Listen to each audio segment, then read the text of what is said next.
আমি ইচ্ছা করলে এটা আল্লাহ প্রদত্ত, এটা আল্লাহই দিয়ে দিবে। তাদের খাওয়ানোর জন্য আসলে আপনার কষ্ট করে টাকা জোগাড় করতে হবে না, আল্লাহই দেখবেন, এটা আপনি নিয়ত করবেন, নিয়ত অনুযায়ী বরকত দিবে, আল্লাহই আপনারা দেখবেন আপনার এই টাকাগুলো অ্যারেঞ্জ করে দিবে এবং খাওয়ানোর জন্য উপযোগী করে দিবে আর কি। এরকম খানা আমরা টাকা দাও কিনা খাইতে পারি না, খাওয়াইতেছে ভাইয়ের নাম জানি না, কিন্তু ওনার জন্য আল্লাহর কাছে দোয়া করি। ঢাকায় থাকি আর না থাকি, আমার লোক আছে 4-5 জন, ওরা এগুলো চালায় যায়। 7,000 টাকার মতো পার ডেকে খরচ হয় আর কি। প্রতি সপ্তাহে 300-400 লোক খায়। অর্থ আমি আমার নিজস্ব অর্থায়নে আমি করি, আমার নিজের হয়তো বা একটা ফান্ড রাখি মাসে একটা, ওইটা ওদের খাওয়ানোর জন্যই রাখি। ব্যয়বহুল তো অবশ্যই। আবার এছাড়াও আমি এগুলো অর্গানিক খাওয়ানোর জন্য চেষ্টা করি। আমার ছাদ পুরাই সবজি বাগান আছে, আমি ওই সবজিটা এই জায়গায় ইউজ করি, প্লাস মুরগি, কখনো গরু, আমি যখন যেটা পারি আর কি বেস্টটা দেওয়ার চেষ্টা করি আর কি।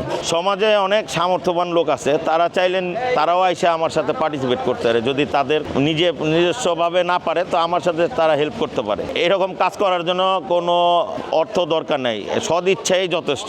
আমার এটা প্রায় 14 বছর যাবত এটা উদ্যোগ। প্রত্যেক শুক্রবারেই আমি গরিব দুঃখীর মাঝে এক মুঠ অন্তত খাওয়ার চেষ্টা করি। সবাই তো আবার সবাইটা খাওয়াইতে পারে না, আসলে আমি খাওয়ায় তৃপ্তি পাই, এজন্য খাওয়াই, আর কিছুই না। এই যে কোনো উদ্দেশ্যমূলক কোনোই নাই। এবং আমার বাবা মারা যাওয়ার পর থেকেই খাওয়াই, হ্যাবিটে পরিণত হয়েছে আর কি, খাওয়ায় ভাল লাগে আর কি।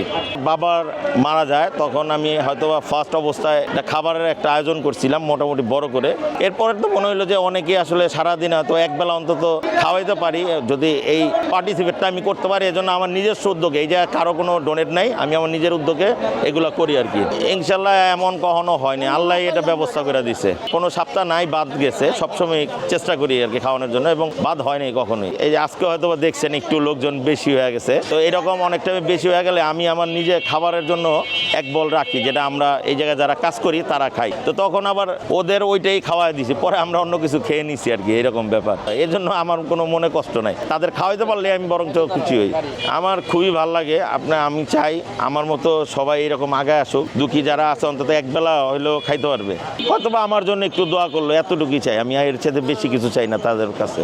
আমি ছোটকাল থেকেই দেখেছি আমার বাবা যথেষ্ট এলাকার যারা আছে তাদের সবারই আসলে যখন যেভাবে আসছে সবারই হেল্প করছে, আসলে ওই জায়গা থেকেই আমার আসা। আমি যতদিন বেঁচে থাকি এবং আমি মারা যাওয়ার পরও যাতে এটা চলে ওই ব্যবস্থা আমি করে যেতে চাই।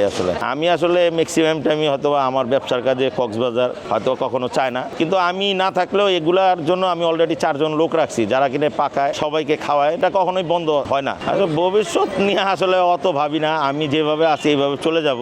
আমার কথা হলো আমি সবার মাঝে নিজেকে দেখতে চাই। এখন তো প্রত্যেক সপ্তাহ খাওয়াই এবং প্রত্যেক দিন আমি খাওয়াতে চেষ্টা করবো ইনশাআল্লাহ, যদি আমার আল্লাহ ওইভাবে দেয়। লকডাউনের আগে থেকে শুরু করছে খাবার, প্রতি জুম্মায় আইসা খাওয়া পরে খাবারটা খুব ভালোই।